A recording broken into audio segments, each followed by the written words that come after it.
My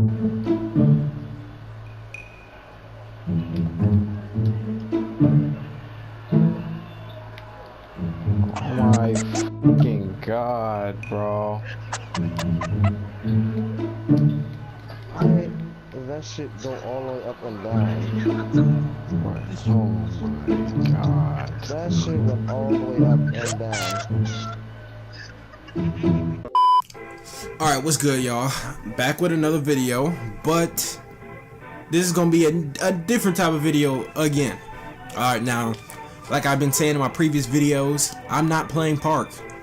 I'm playing nothing but Pro-Am right now. That's basically what everyone is playing. I don't know anyone who still plays Park like that, to be honest.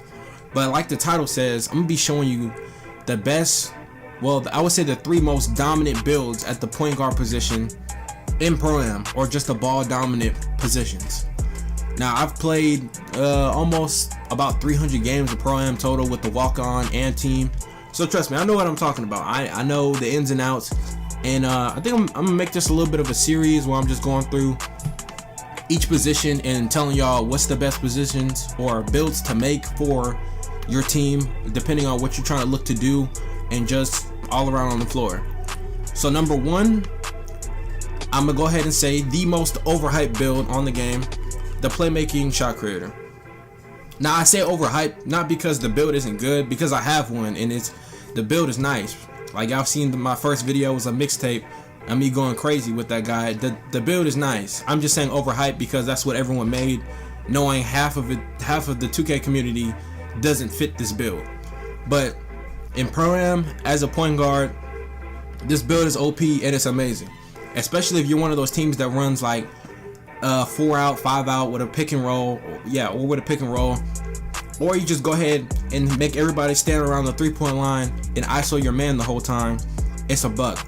Now, if you're running him at point guard, I recommend making him 6'5", because that's the tallest you can be to get the elite.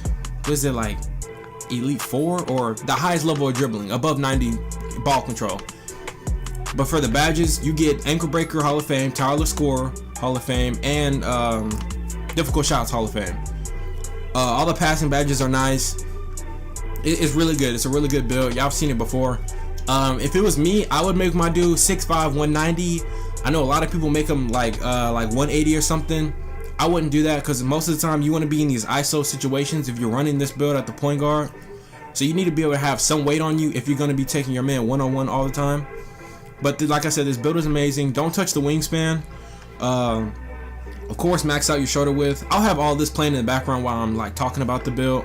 But for number, I'll rank that as my number 3 point guard build in Pro-Am right now. All right, for number 2, I would have to say the sharpshooting playmaker. Easy. Now, I have one of these on my team.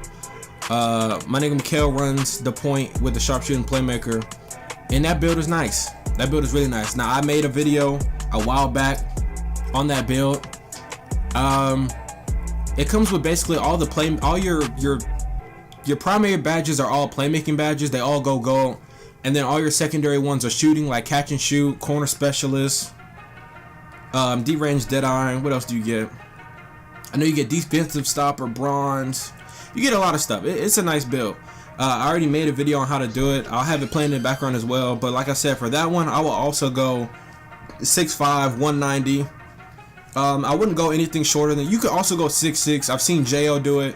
I think you can even go 6'7" if you really want to. But it's up to you. 6'5", 6'6", or 6'7". Don't go to anything lower than that. But as for weight, I would only go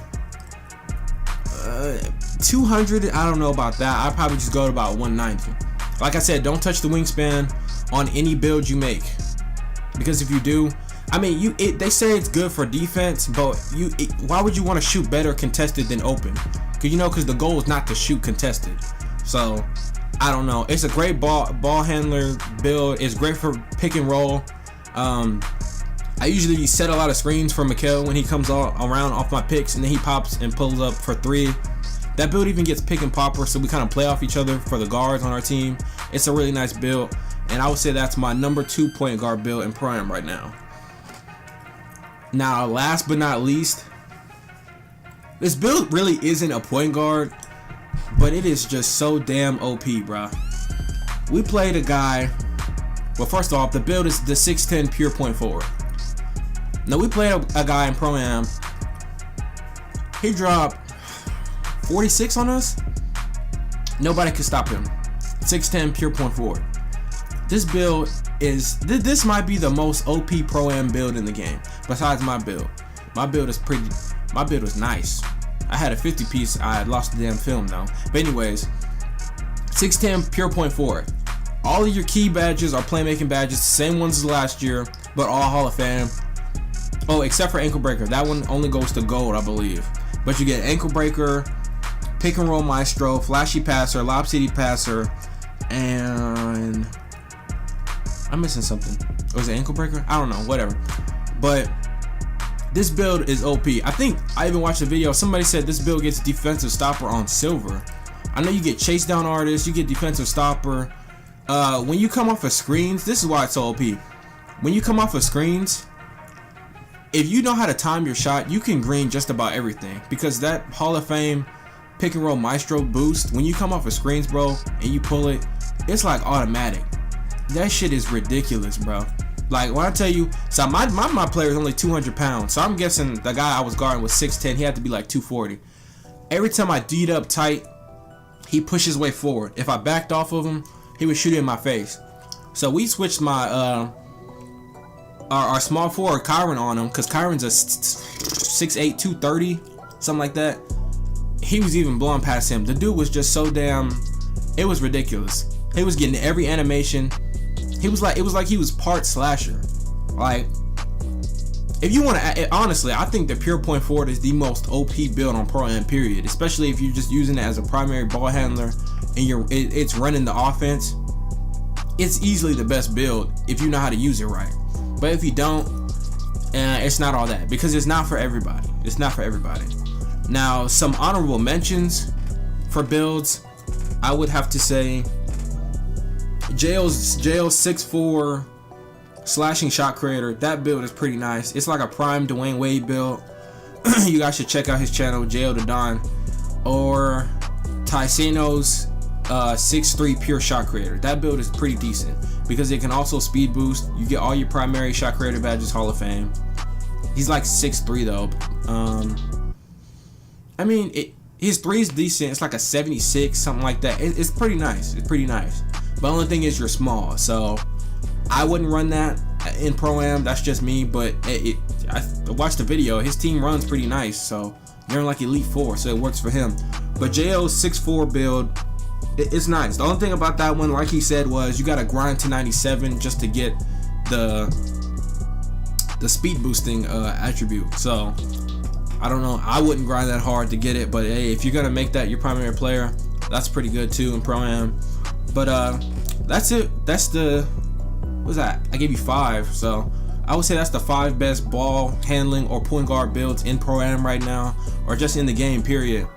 Let me know if you guys want me to keep doing these videos. I might do a shooting guard one next week, or in a couple of days, I should say. I just been so lazy making these videos, but that's it for this one, y'all, and I'll catch y'all later. Peace. Go soldiers, go colors in, lost in my hand, lost in the